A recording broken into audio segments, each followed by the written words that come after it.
Hey guys, this is Jughead82 and this is a quick video hopefully to show you guys something.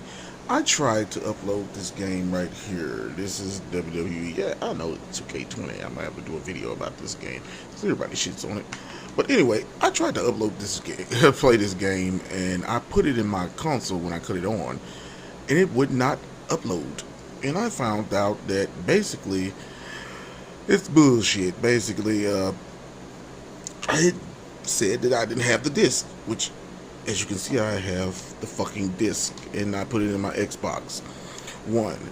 This probably will work on the Series X and stuff, but I don't have that.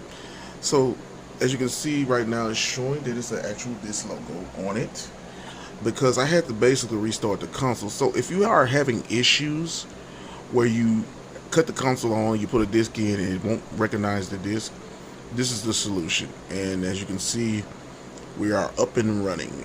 So yeah, this is like crazy. Oh yeah, it is toilet paper. Yeah, because you know I need to wipe my ass. But yeah, we are functioning. So yeah, if you guys have issues where you put a game in when the console's on and it doesn't recognize the disc, best option is to restart the console with the disc in the console. So yeah, but this is a quick tutorial brought to you in part by Slappy Nuts. Slap your fucking nuts. I'm sorry, Jughead82. This is Jughead82 signing off. You guys have a good one.